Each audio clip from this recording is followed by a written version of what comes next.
During our third appointment, with bated breath, Alex asked me, "When will I know that I'm Jewish?"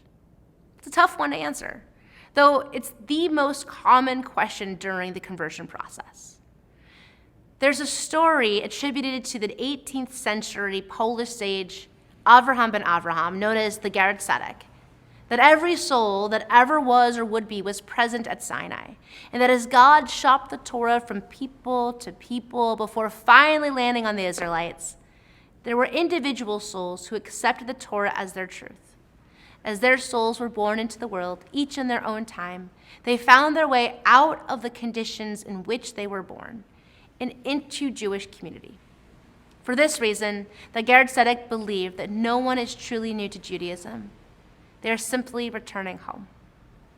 It's a theology that really works for me, but the reality is so much more painful than a simple homecoming. Often you know you're Jewish when you have been harmed, slandered, or shamed for your Judaism. That's how you know you're real. As though the mark of the covenant is less the blood breed of Avraham, but more about our personal and communal persecution and victimization. And I'm waiting, or more accurately dreading, the conversation I'll have to have with my 2 young daughters, the one that every Jewish parent has to have with their children at some point. You ask the birds and the bees? Nope, that one's easy. This is the conversation about being part of a hated and persecuted people, the one where I show them pictures of my family being transported to concentration camps, where I tell them how our family's home was sold out from under them, and that only 3 people out of our large family tree made it out of Germany alive. Those of you who are my age or older, maybe you're nodding right now, remembering in 5th grade when you first saw the room full of shoes in the Holocaust Museum, or how in 4th grade what it felt like to watch the play I Never Saw Another Butterfly, or how in 3rd grade you read Number the Stars, or how in 2nd grade you noticed for the first time the dull ink numbers on your grandmother's arm, or how in 1st grade when you were learning about genetics and family trees and you asked for yours and heard only the answer of weeping because those names were not ready to be said out loud. The roots of Jewish identity are gnarled and scarred by our pain. It is nearly impossible to imagine Jewish community without persecution. It has made us build museums and national political advocacy agencies, newspapers, federations, unions, summer camps, synagogues, and a whole country lying in wait just in case we need to escape and be safe. Our power fueled into webbed monoliths and buildings to be a tangible presence in the wake of our generational loss. In the face of all that loss, we have become obsessed with legacy.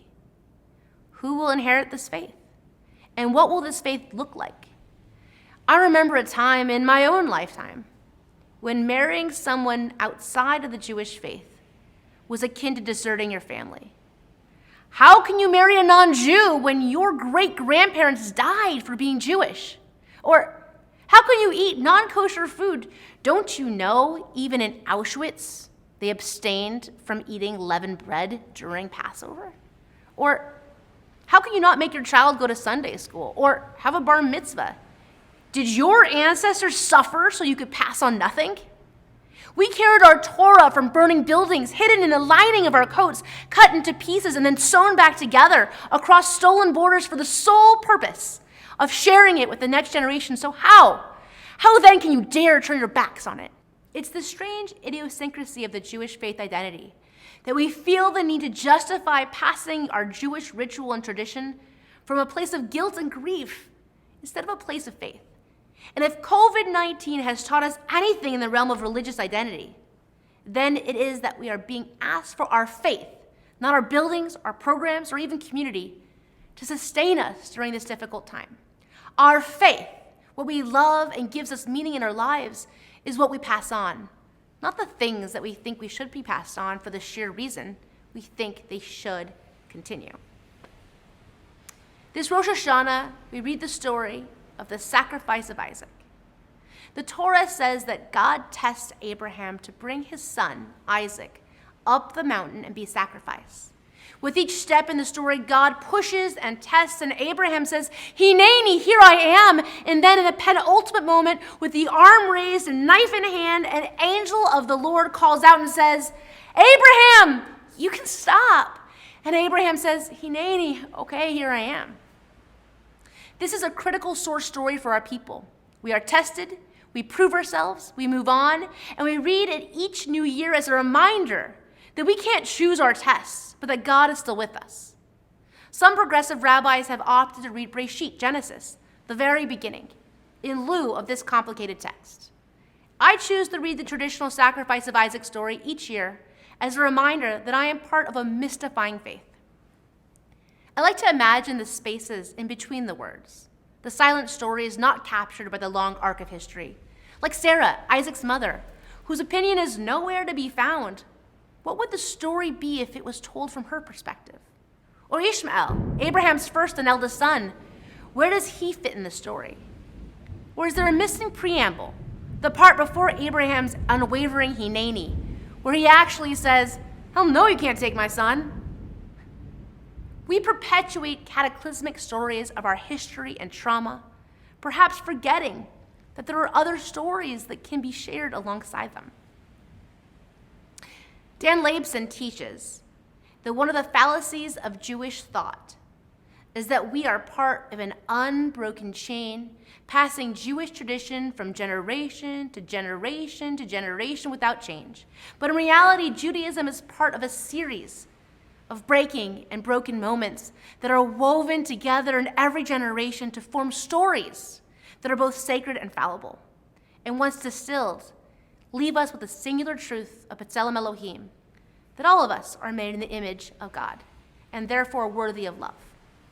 Therefore, we are each equally mandated to honor the dignity of every living being, and also each equally equipped for the journey of creating the next breaking and the next binding chain in the Jewish tradition.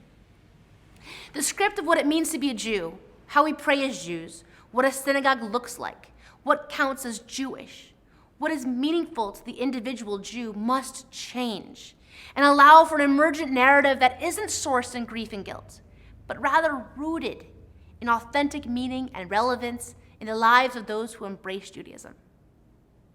Rabbi Tirza Firestone, in her book, Wounds into Wisdom, Healing Intergenerational Jewish Trauma, calls this process disidentifying from victimhood and redefining chosenness.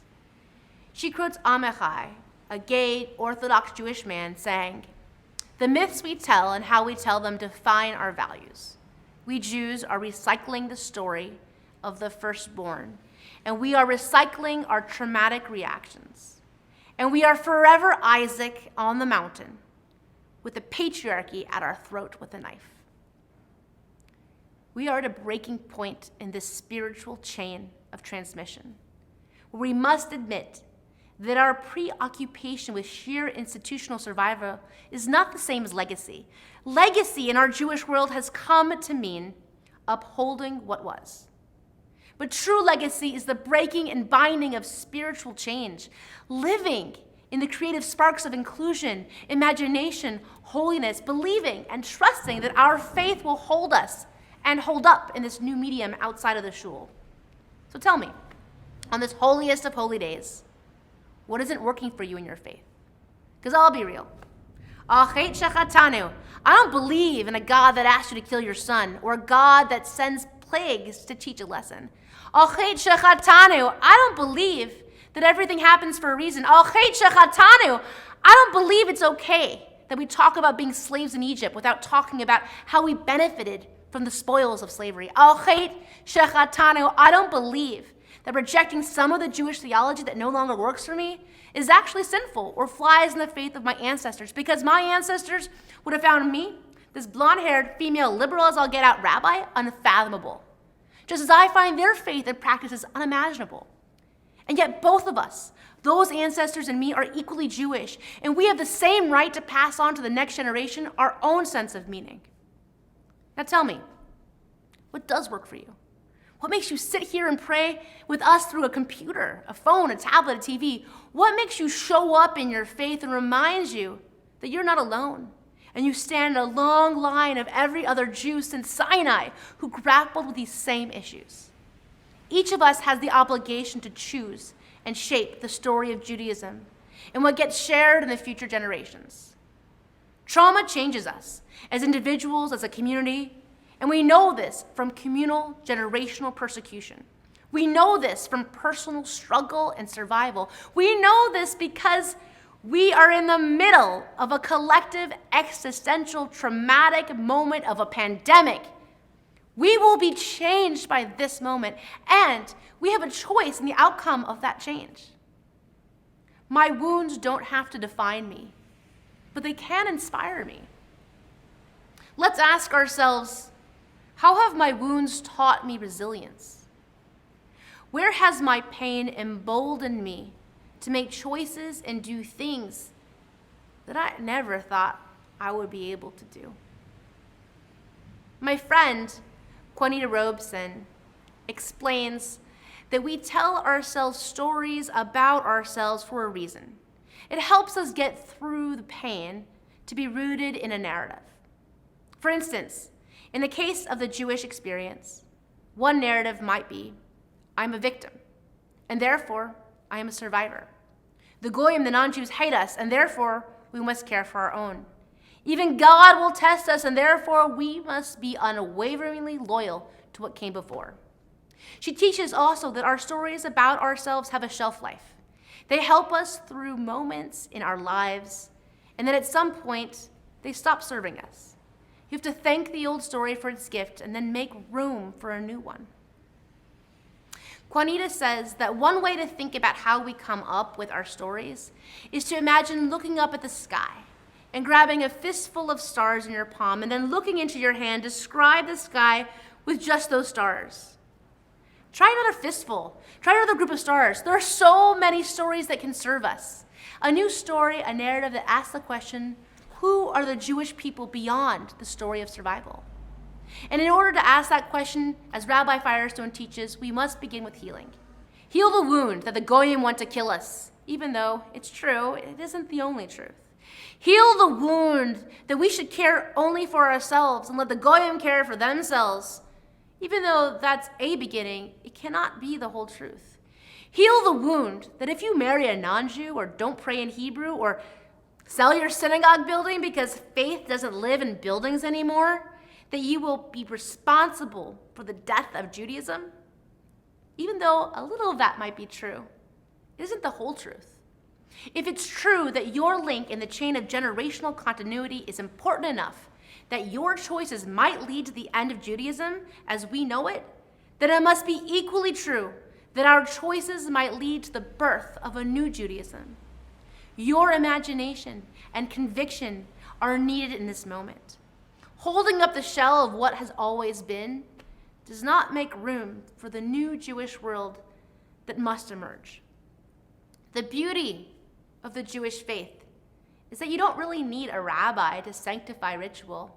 Every Jew is capable of offering blessings, ritual, and worship. There are no intermediaries between God and meaning. Therefore, the future of Judaism doesn't just belong to the professional Jews to figure out. It belongs to all of us.